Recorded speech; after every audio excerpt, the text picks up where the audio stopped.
This is the Reporters Roundtable, and it's good to have you join us. And it is another beautiful day. We all know that preventing terrorist attacks is a challenge for everyone, even for countries that are endowed with resources and skilled personnel. For most nations, realistically, the implementation of the long list of measures is key. The task is daunting, but nations must strive to ensure peace and also ensure that their citizens are safe. On the Reporters Roundtable today, we are looking or discussing combating terrorism in the sub-region and how we can create a safe space or secure our future by adopting counter-terrorism strategies. You can also join us in the conversation by sending your WhatsApp or your text message on 0555 960 347 0555 960 347. This is a Reporters Roundtable. We discuss the issues from all angles and from all sides. My name is Rebekah Awuah, and I bring your thoughts alive.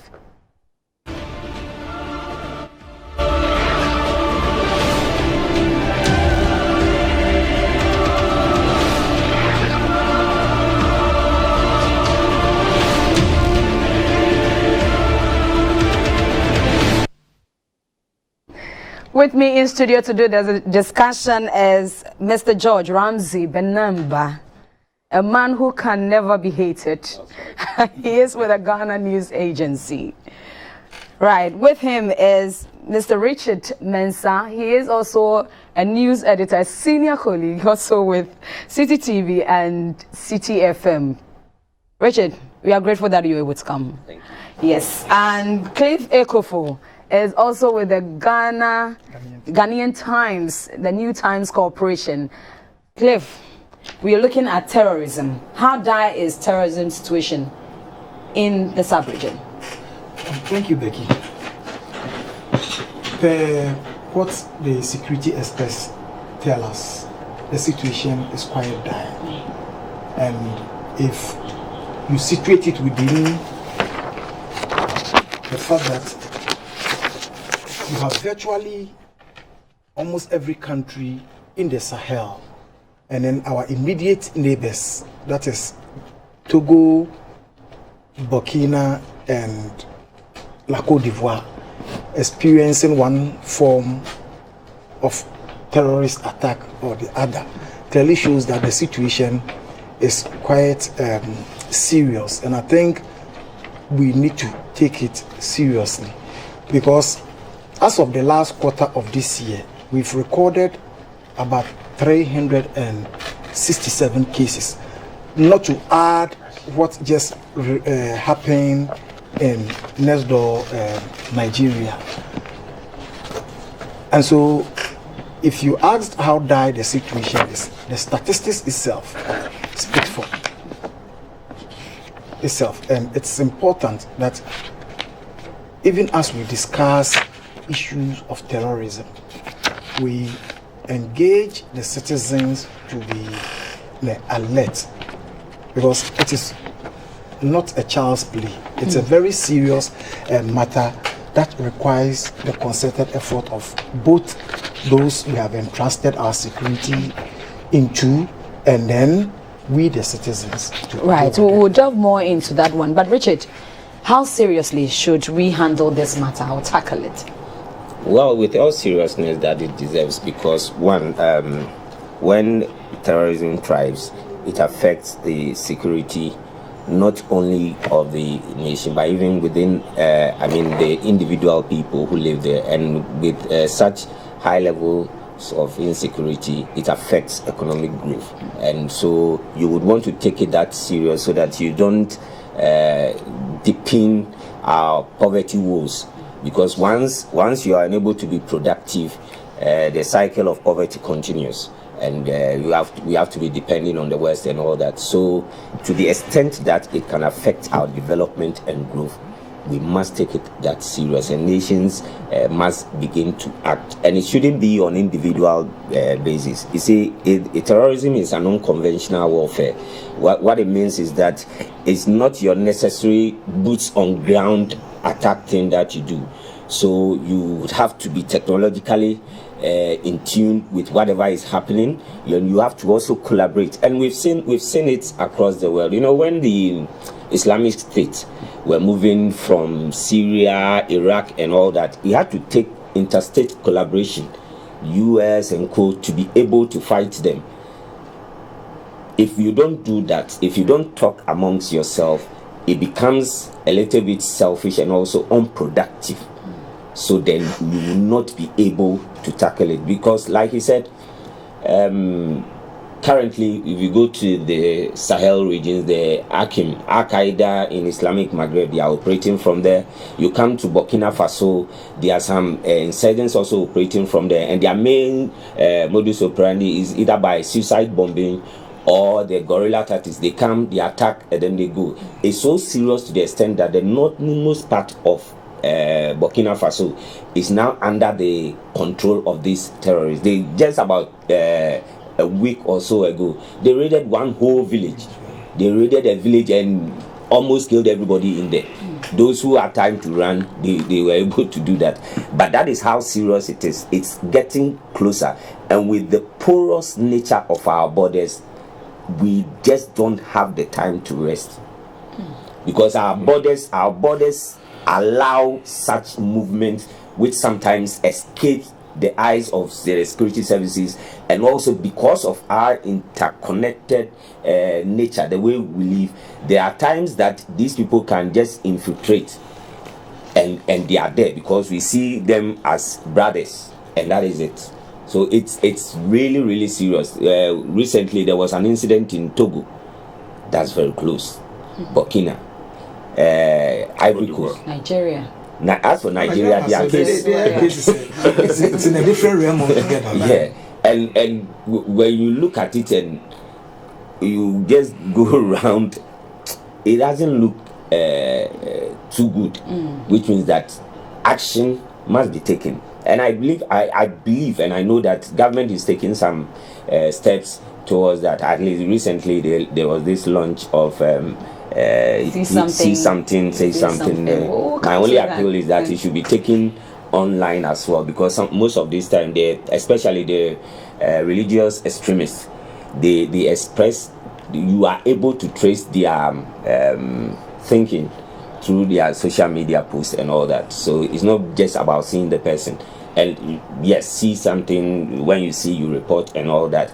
But when, especially in the case of suicide bombing, by the time you are seeing, the bomb is going off. Delve more into it. Seeing something and saying something. What exactly should we say, or when you see something, what exactly should you report? Is it everything that once you see it, you should just alert the security apparatus of the country? But I saw you nodding, Ramsey, when Richard was making the point about connecting throughout the sub-region, or talking to other nations. Let's look at what this current situation presents to the sub-region, and particularly for our country, Ghana.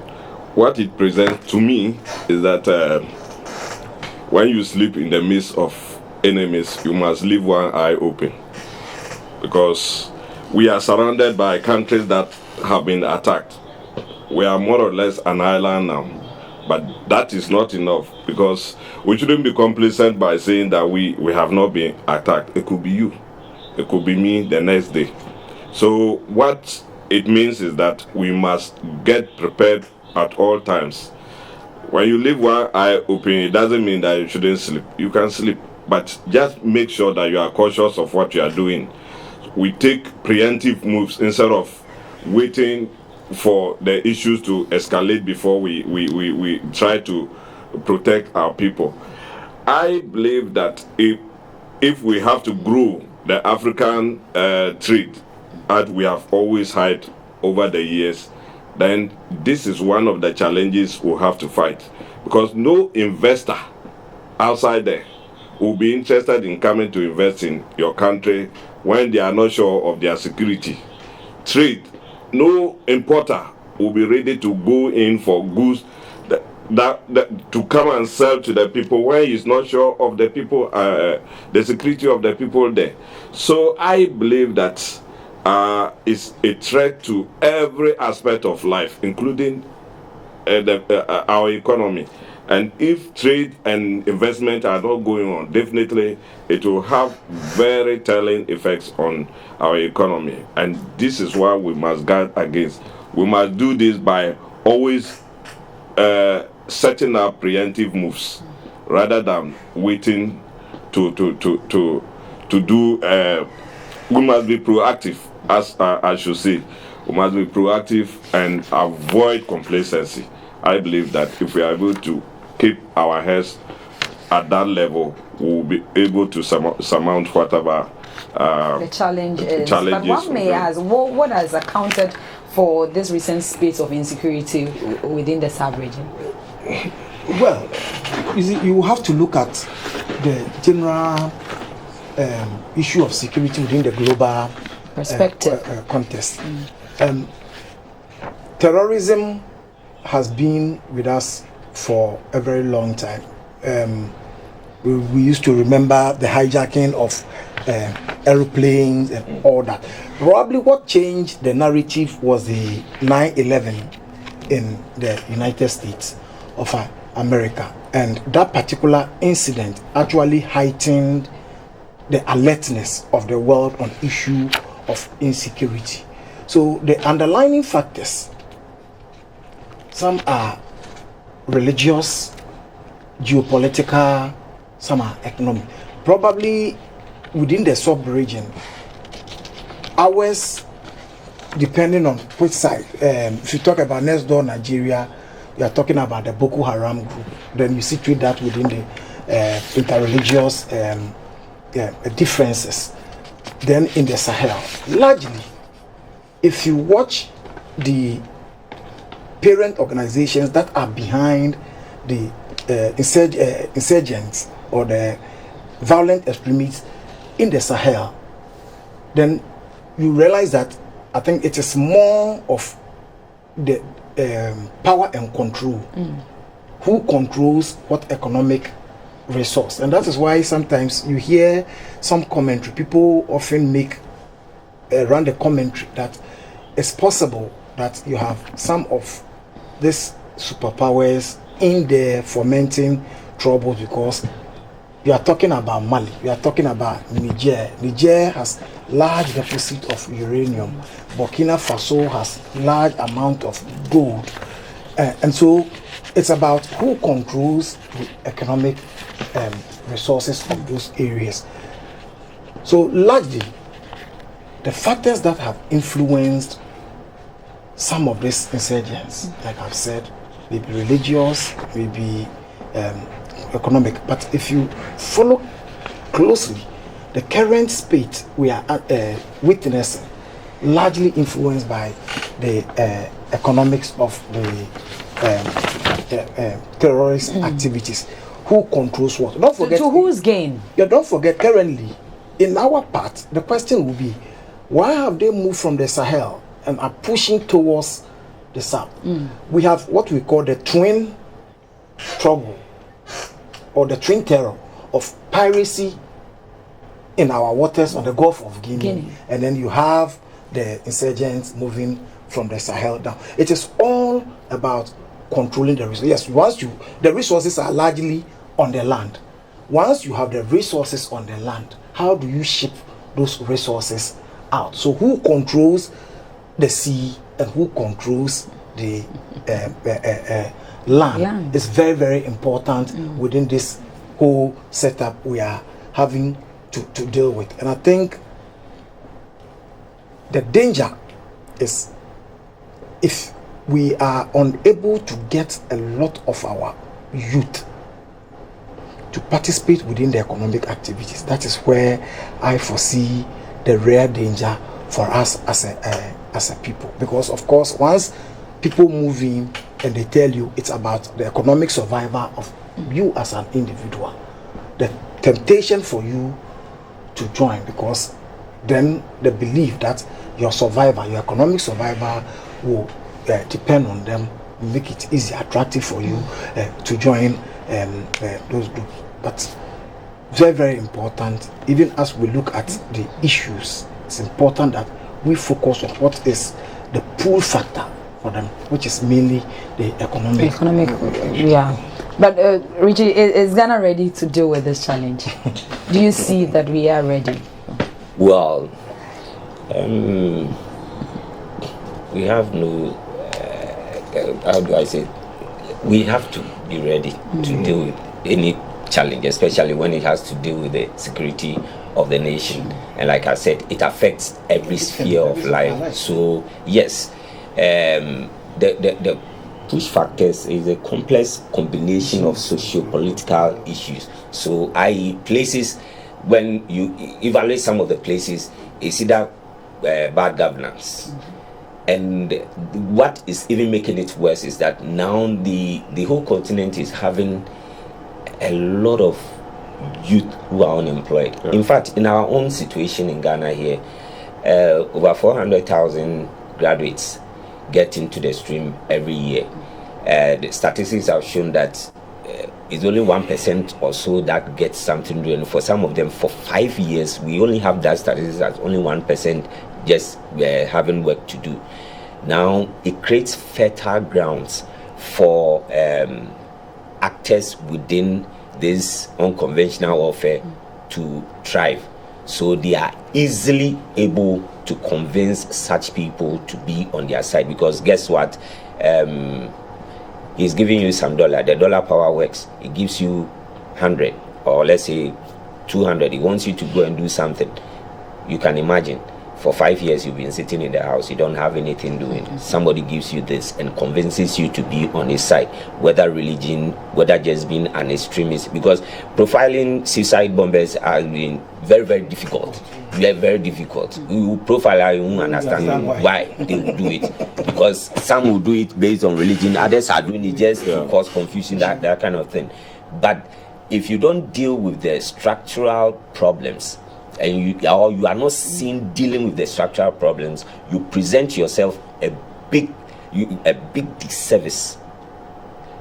And that is why NAPCO and all those things were introduced. In fact, during President Ekuful's time, that was when national security really did a detailed analysis of our youth unemployment, and that is how come the National Youth Employment Authority was formed and all that, then the various models, because it was then becoming increasingly clear that the youthful population are not being put to good use, and most of them are frustrated. Now, when you have a frustrated lot on your hand, it becomes a problem. For places like Burkina Faso, their problem started in 2015, and go back and check the governance style and all that, and so some people felt left out and all. It presented a fertile opportunity for somebody to enter. Now they even have a military, they have a government, but see the kind of things that is happening there. Just recently, I think last week, I read that there was some uneasiness within town about the government's attitude towards it. The government says they are doing all it can, but really, when you have half of your territory being unstable, controlled by bandits and extremists, it becomes a problem. And if, like you're saying, we have no choice but to deal with it. Yes, we have no choice. We have no choice, and I don't think it is lost on our leaders. No, we have no choice. We have to deal with it, because it's getting closer. It's getting closer. And like you said, now the Akim people, the Akim people, they are now from the Sahel. They're coming. Look, the problem became worse also because of small arms. There's a lot of small arms around, and then with the destabilization of Libya, weapons were just pushed into Mali and down. Yes, and so that places became fertile grounds for such things. Even before then, we had the problem of Nigeria on our hand already, and so now that whole big side is now becoming a problem for the sub-region. And West Africa is we can't escape it. And I think, like I said before, the various governments must be sitting down seriously to collaborate, share intelligence, needful intelligence, so that they are able to avert such things. Because if they want to do it individually, but in sharing intelligence, and even within our security apparatus, there are certain confidential messages that are floating in the public, and all of those. How do we keep this part of our security so tight, so that people wouldn't get to know? They have no choice than to keep it tight. As for leaking of documents, it didn't start today, and it won't end. And that's why we have WikiLeaks and others. You see, I know there is a platform for various defense chiefs within the sub-region. There's a platform that they normally take advantage of and collaborate. So you are talking of such collaboration, and then at government to government level, so that there are times that certain information will be shared, just so you are able to stop something. You see, because if it's not shared, like let's say Togo, and I see a group of bandits crossing into Ghana, and I say, okay, so me, I've seen it, I won't tell anybody. What is the assurance that when they finish striking here, they won't come here? So if you share information quickly, they are stopped here, whilst you are also preparing to encircle them. And that is how it must be. Terrorism is so unconventional that it's not. We have boots on the ground; they will stay on the ground forever. Ramsey, so as I sharing intelligence, what other strategies can our security apparatus adopt so that we can, especially you talked about our borders being porous. What strategies can we adopt so that we can safeguard our borders and our people? Frequent checks at our borders, very necessary, and trying to recruit more people at those areas. There are a lot of thousands of unapproved routes, so we must, as much as possible, try to have personnel that will man those unapproved routes. These are issues that happen every day. You see, the major issue we have now is our inability to assess who is coming into the country. There are people coming because in the name of free trade and free transport of goods and services, and you see a lot of foreigners coming into the country. They come maybe to come and do, as we are speaking, in Upper West region. You have, I'm told, day in, day out, you have you from Burkina and Cote d'Ivoire coming in to do even head porting. Ladies now come from those countries to come and do head porting. And I want to believe when they are coming, the people are coming in. They don't come in with guns and balloons that you think they are coming to cause some issues. When they are coming, or what they do is they come in as very common people. Okay. Some even come into the Galamsey areas. They stay there for years, and they study and communicate to their people. They are in touch with their agents. So these are the people we need to assess. Those are the peripheries. We need to assess them very well. When you see them and you think that they are just common people coming to sell mobile phones or sell credit on the street, you should be very careful the people we admit into the country. Those people coming are not going to be in suits and what do you call it, V8s, so that you know that they are carrying deadly weapons. They are coming in as intelligent officers in code, and these are the people who will be feeding their agents with whatever information they have. They have access to the common areas that they the common areas that they can easily attack. They have access. Because they act as community. Yes, as somebody comes here as a shine boy from Burkina, you hardly think that he's coming to cause any harm. And these are the people they are using. So we should be very careful with the people we admit into the country.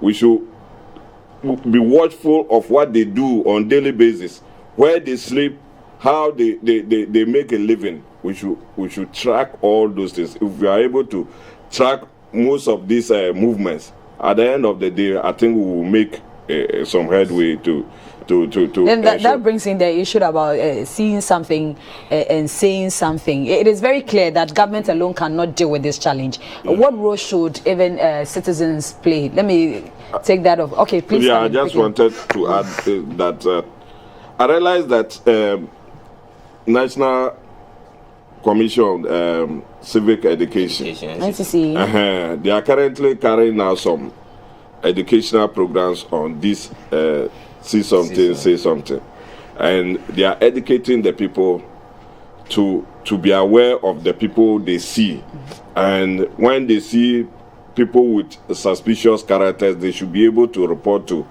the authorities that be. But for me, we need to carry out, it shouldn't just be a 9-day wonder. You go and educate people one day, after that they take their lunch packs and move away. It should be something that is consistent to keep. We should run what do you call it, adverts, or is it jingles? We should run jingles on TV, on radio stations. Keep on ringing those bells into the ears of the common man there, because there are some people, as you said, unemployment is a major issue. When they get up in the morning, their major target is to let their hands go into their mouths. And if you expect such people to sit down every day and be listening to your message, at the end of the day, he will not even give you a listening ear because he's hungry. And you know, a hungry man is always the angry person.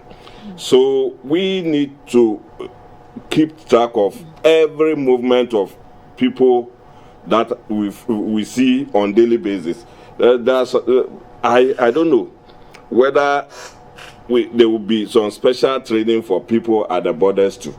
I think that some people just see people coming in and they think it's business as usual. It isn't business as usual. You see people coming in up and down. You may not know who is coming. I said it earlier on. You may come in as a sweeper. At the end of the day, these are the people that will carry out issues that will be deadly to our country. So we should always be on our alert and make sure that whoever is coming in is screened very well, so that at the end of the day we should be able to get something meaningful and ward them off our place. And ward them off our borders. So says Ramsey. We are looking at combating terrorism in the sub-region on the Reporters Roundtable. You can also join in the conversation by sending your text message or your WhatsApp on 0555 960 347 0555 960 347. Please do not call that line. You can either send a WhatsApp or a text message. Let's hear from you. What do you think? What can Ghana do around this time? Because there's a high rate of insecurity and everybody is concerned. The government is doing all it can. As a citizen, what are you doing? You know, talking about citizens and the role they have to play, there are so many people who do not even take a second look at the next person seated to them, even in taxis and all of those. Let me get your take on the role that citizens can play in helping security apparatus also deal with this challenge. Citizens have a major role to play in the collective security of us as a people. But first and foremost, citizens themselves must have that sense of belonging. That the country called Ghana, the entity called Ghana, do I belong? And that is why it's important to always identify what the fault lines are. We have just spoken about unemployment or the economic situation. It's one major fault line that people can easily exploit. Unfortunately, the economic situation affects no other persons than citizens.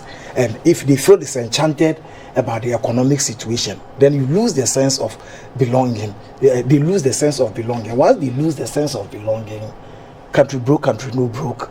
They inside. They're inside. They don't care. Then you have this inter-ethnic conflicts. Just this morning we were talking about, we heard of renewed fighting in a place like Boku. Boku is very close to, but invariably it's a border town. And if you have a border town already in turmoil, then focusing activities in there is very important. First and foremost, how do we address the fault line of intercommunal clashes?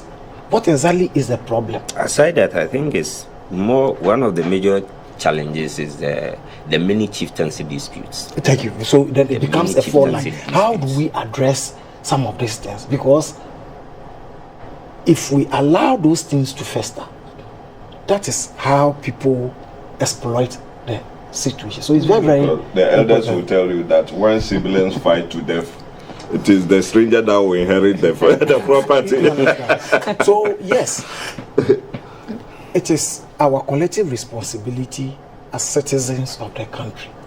But being a citizen is not just by bearing the tag citizen. People must feel the sense of belonging. That when we talk about the entity called Ghana, I'm a proud Ghanaian, I believe in Ghana, said that no matter what the situation, I won't allow somebody from his wherever on the desert to come and infiltrate and destroy my small space called Ghana. If I don't have that sense of patriotism, belonging, sense of belonging, because sense of belonging breeds patriotism. You understand? If I don't feel I don't belong, of what use would that helping to protect that thing I don't belong to be to me? So it's very, very important. And as we launched the See Something, Say Something, very beautiful campaign, we intensify it. We need to get, even when we are not able to get everybody to be economically sound, we must preach hope and let people understand that this trajectory on which we are, the ultimate is that a time will come when at the end of the day, everybody will secure or will be part of what it is that we are building. And then people can have the hope and believe that, well, my situation may not be any better today if I look at my economic conditions. But if I listen to the message and I look at what is going on, I know that within the shortest possible time, things are going to improve. And if things are going to improve, why do I join people who would want to destroy a place where things are going to improve? So even as we intensify our messages, we must also begin to preach the message of hope and begin to do things that inspire hope and confidence in the citizenry. That is the only time we can whip up our patriotism, and then people will be ready to join in the fight to keep this insurgents and terrorists at bay from our borders. Right. We're looking at combating terrorism within the sub-region, and we'll go for a quick breather. It is the Reporters Roundtable. We are tackling the issues from all angles and from all sides. And I can see that you're sending in your messages and your WhatsApp. We will tackle them once we are back from this short break. Please stay with us.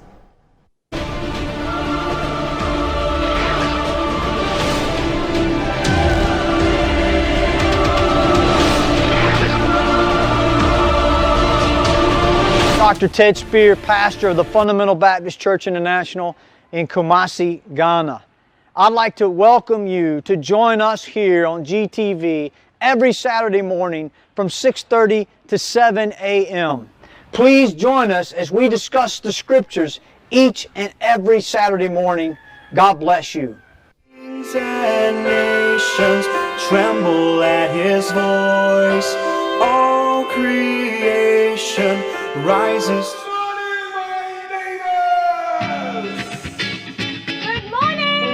Good morning. It's a good morning, and we serve you breakfast. Not just any breakfast. Sizzling healthy. And there's much more on offer on GTV Breakfast. So what's your pleasure? Samvotrasia at that time of the morning. You want it served buffet style, complimentary breakfast, on-site restaurant, or room service? We've got you covered. From Monday to Friday at 6 a.m. with a trusted team. So never skip breakfast. On GTV Breakfast.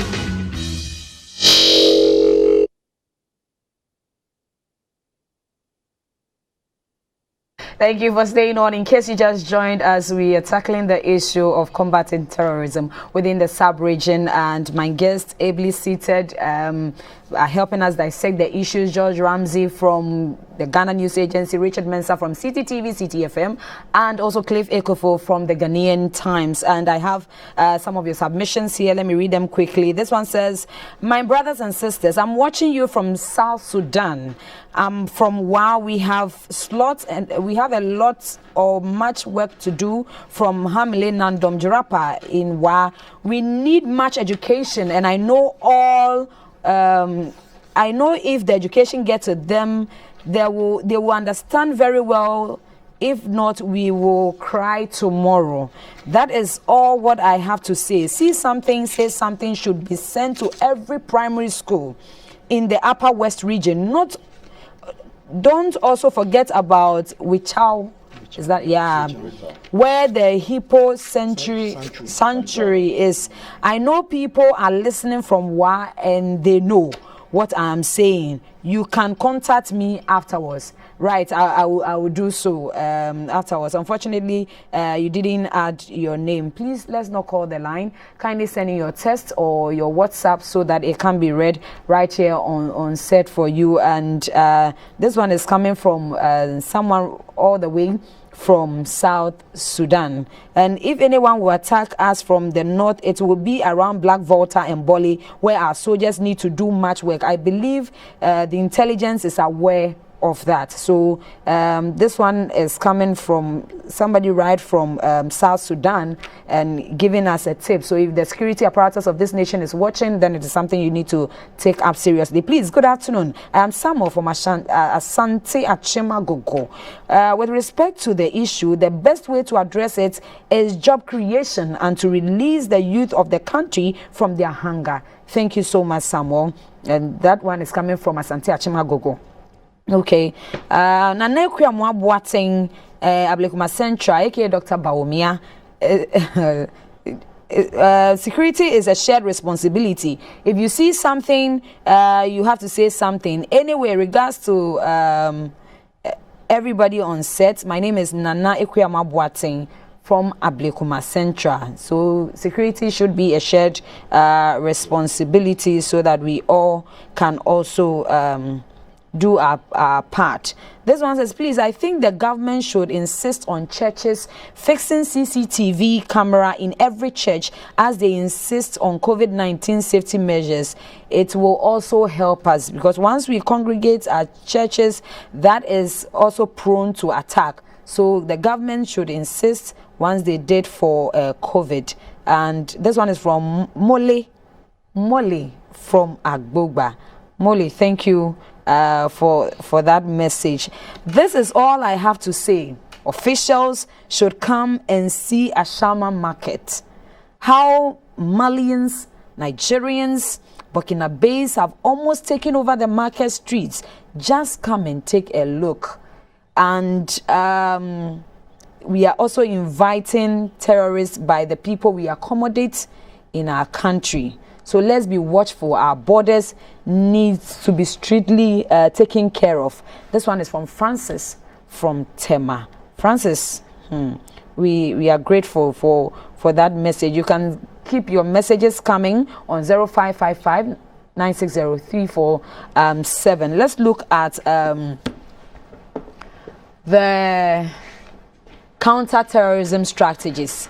You talk about we aligning with other countries, but how do we reduce or manage the anxiety of Ghanaians with what is happening now? Or what lessons can we also take from other countries that have suffered terrorism attacks? That's why engaging in sustained citizen engagement. It must be sustained. So yes, I wouldn't even call it education, but there must be sustained citizen engagement to the extent that people are aware of their surroundings. You know, it's come to a time where now you see people moving and they are in an estate and nobody knows. You don't know you are in an estate too. You don't know your next neighbor. No, that is how this thing first is. At least get to know each other, be aware of your environment, so that when anything changes, you will be able to notice it. And then, unlike that, if that is not done, if that engagement is not sustained, we'll come back to ground zero, because you would have a large group of citizens who are either unaware, ignorant, or just don't care. And you see, the country is not Accra, Kumasi, and Takoradi alone. Yeah. There are places. You see, I'm very much impressed with the kind of messages that came. The one who sent the message and he was warning about the Upper West.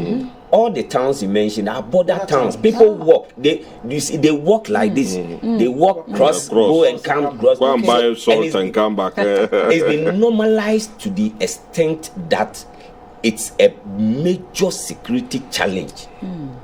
Yes, the security apparatus is doing something about it. I know there's now a whole military detachment in around the Upper East, that is Bolga area. There's also one in Savannah region.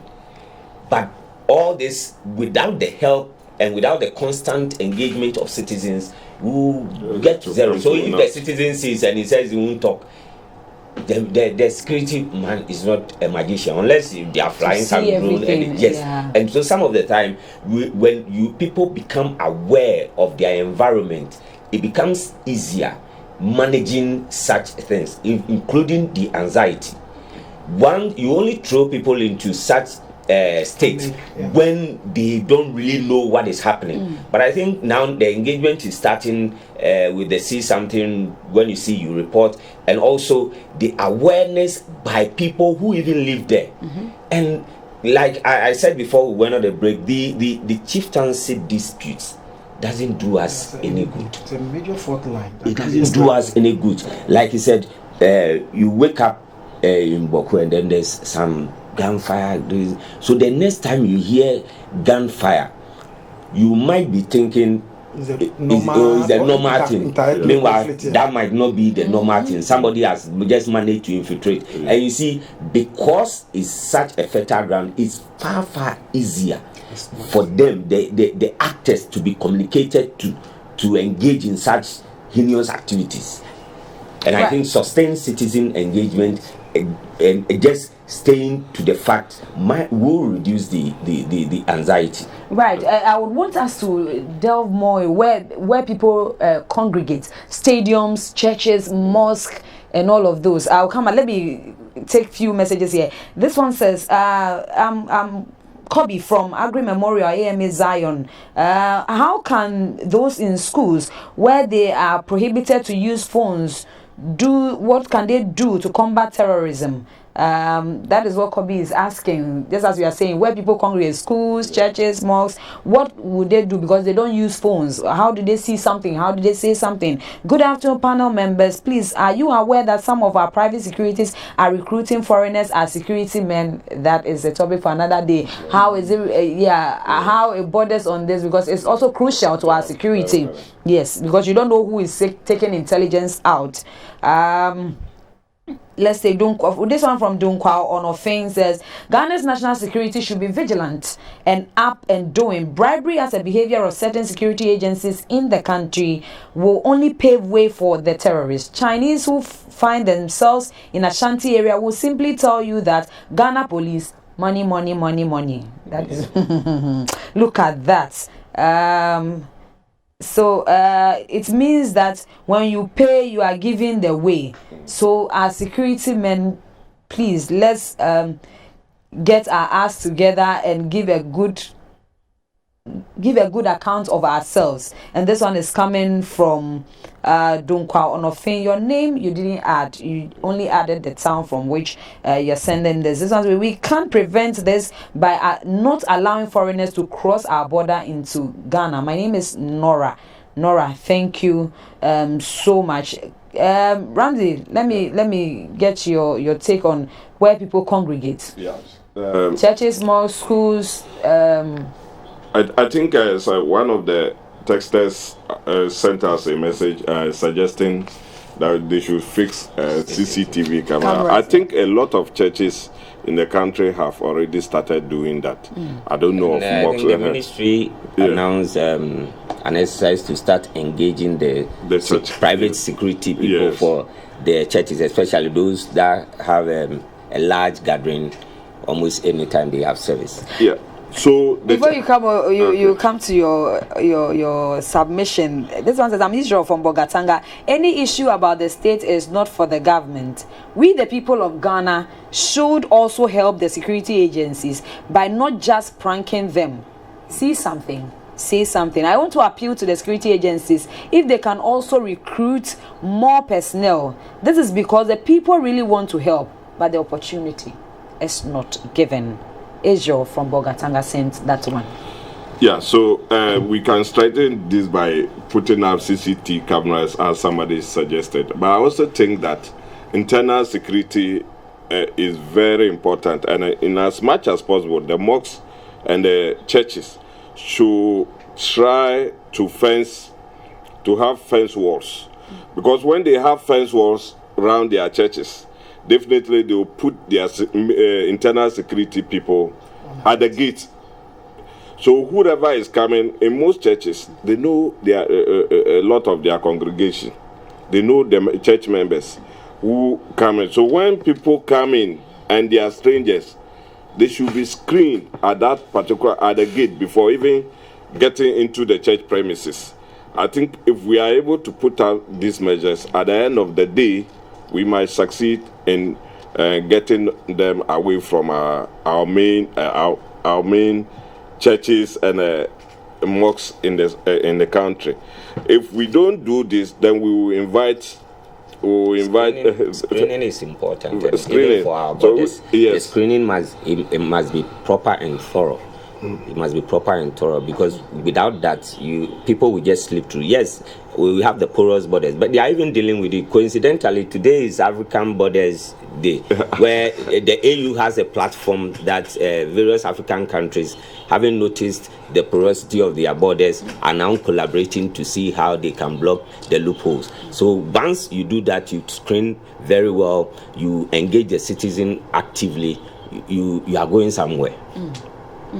Yeah, so I think you tend to agree. I agree, and then he earlier on made a point about the constant engagement.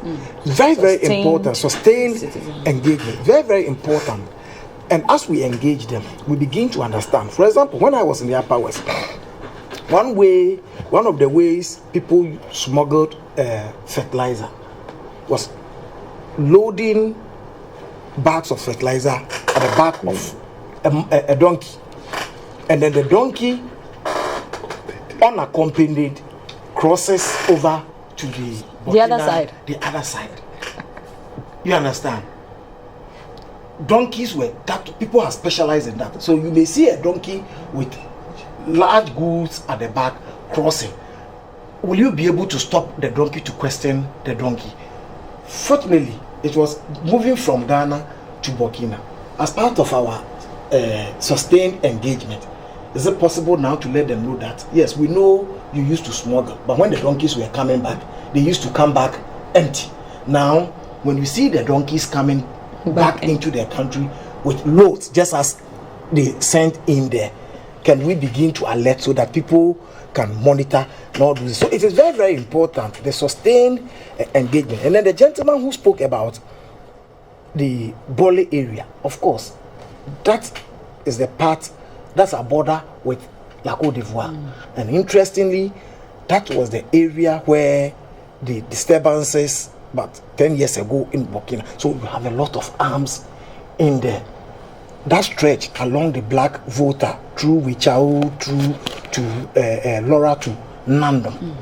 And because we have this ethnic relations in there, the same people you see on the left are the same people you see on the right. They speak the same language. Some have family ties. It makes it easier for people from each other to move in and out. So it is very important, and it's very good somebody from that area is drawing our attention. On the whole, I'm happy, because if you look at the test text messages you have read so far, it means that yes, people enjoy such conversation and they would want to actively participate in it. And so it is important that even as we push government to do the sustained engagement, the media also moves in to ensure that this particular kind of engagement goes on frequently.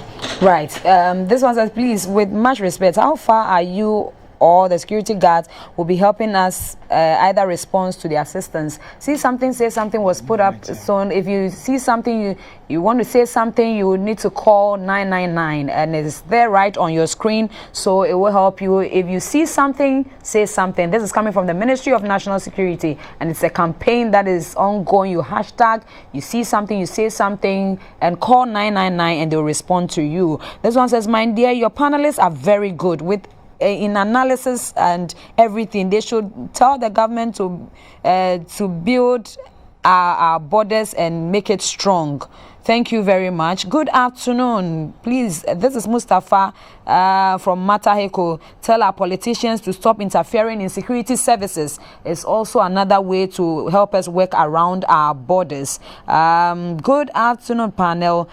Please, are you aware that some of our private securities are recruiting? That one, you have sent it already. It has been read here. So let's look. We know that terrorism constitutes a real threat to democracy.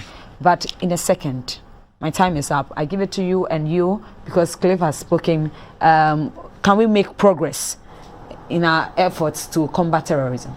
Of course, we have no choice than to make progress, because, like you said, he's a threat to our democracy as well, and it's a threat to our own livelihoods. So even government and the citizens must collaborate, and I think we will definitely make headway if that kind of thing is done, because it's a threat to every other thing that you don't feel safe even walking around.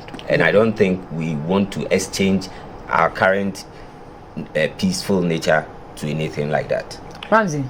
Job creation is very key, and if we are able to create a lot of jobs for our youth there, I believe that they will have something to do. As they say, the devil finds work for the idle hands. If we are able to create a lot of jobs through, and I'm happy that government is now investing in TVET, technical and vocational institutions.